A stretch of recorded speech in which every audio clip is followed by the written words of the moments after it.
A lone figure stands under the blazing California sun, watching a rocket fade into the sky. The crowd cheers, the engines roar, and in that thunder lies one man's defiance against impossible odds. This is not just the story of a billionaire. It's the story of a man who kept walking when the world told him to stop. This is the story of Elon Musk. Before the rockets, before Tesla, before the fame, there was a lonely boy in Pretoria, South Africa. Elon Reeve Musk was born in 1971 to a South African engineer father and a Canadian mother. From an early age he didn't quite fit in. While other kids played soccer, Elon was buried in books, science fiction, engineering manuals, and computer guides. By 10, he was obsessed with coding. By 12, he sold his first video game for $500. But his childhood wasn't easy. He was bullied mercilessly, beaten so badly once that he had to be hospitalized. He later said, "I was almost beaten to death. It was terrible." Those days shaped his armor. He learned that if he wanted to survive, he couldn't just be tough, he had to be unbreakable. At 17, Elon made the boldest decision of his life. He left South Africa not just to chase opportunity, but to escape a system he didn't believe in. He hated apartheid and wanted a future built on innovation, not division. With almost no money, he moved to Canada, working odd jobs, cleaning boilers, cutting wood, and even shoveling grain in freezing temperatures. But every night he dreamed of something bigger, America, the land of invention.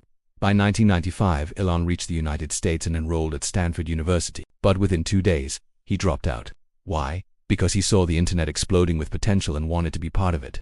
At just 24, Elon co-founded his first company, Zip2, with his brother Kimball. They built digital maps and business directories for newspapers. Basically, Google Maps before Google existed. They slept in the office because they couldn't afford rent.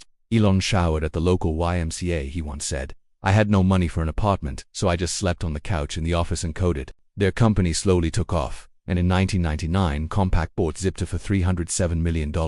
Elon's share was $22 million, a fortune for someone who once lived off peanut butter sandwiches. But instead of retiring, he doubled down. In 1999, he launched X.com, an online payment company that aimed to change how people sent money. At a time when most people were still skeptical of the internet, Musk was already predicting a world of digital banking. The road wasn't smooth. The company faced fierce competition, internal conflicts, and eventually merged with a rival, Confinity. Together, they created what we now know as PayPal. In 2002, eBay bought PayPal for $1.5 billion.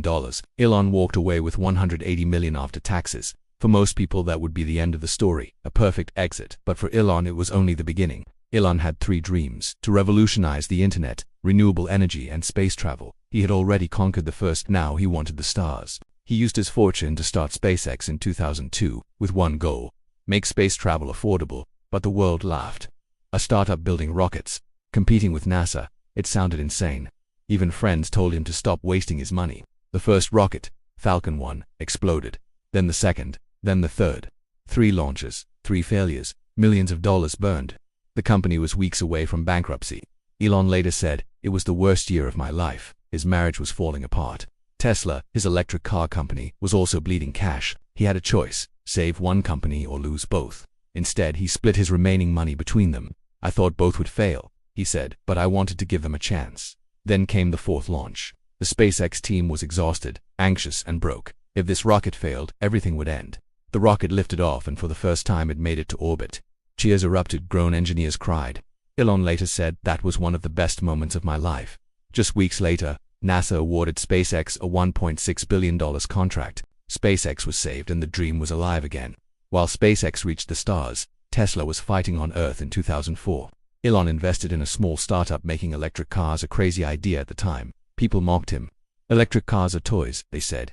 But Elon believed the world had to move beyond fossil fuels. Tesla's first car, the Roadster, faced delays, cost overruns, and production issues. In 2008, the company was nearly dead. Elon had to borrow money from friends just to pay rent. But he refused to quit. "If something is important enough," he said, "you do it even if the odds are against you." Eventually, Tesla released the Model S, a sleek, fast electric sedan that changed everything. The critics went silent.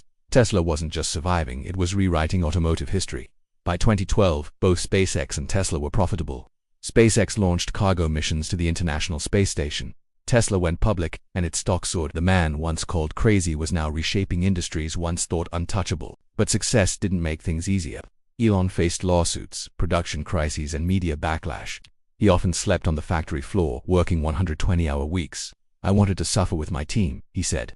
"I didn't want to be in some ivory tower." Even his critics admitted no one outworked him. Then came the controversies. Elon's bold personality often clashed with investors. journalists, and even governments. He tweeted impulsively, sometimes costing billions in market value overnight. He was called reckless, arrogant, even unstable. But behind the chaos was a relentless mind that refused to slow down. He wasn't chasing money. He was chasing impact, Mars, clean energy, and the survival of humanity. "I'd like to die on Mars," he once said, "just not on impact." By the mid-2020s, Elon Musk had become the world's richest man, but wealth was never his goal. SpaceX built reusable rockets, dropping launch costs by 90%. Tesla became the world's most valuable car company.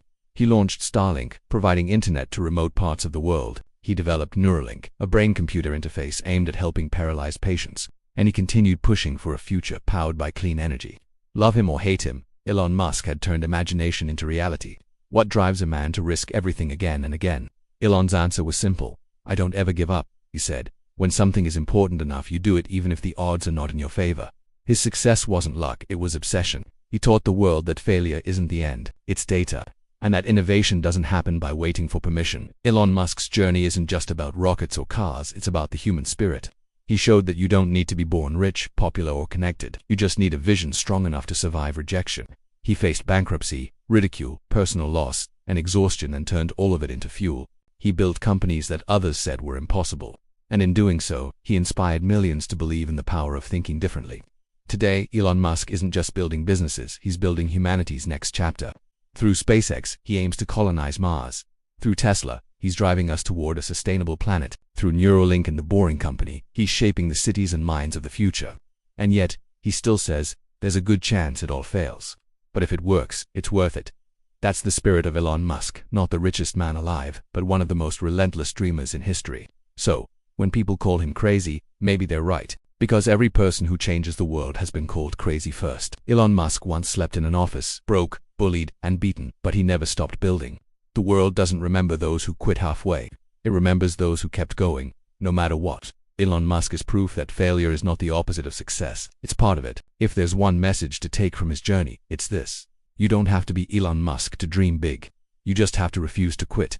Because someday, the thing everyone calls impossible might just have your name on it.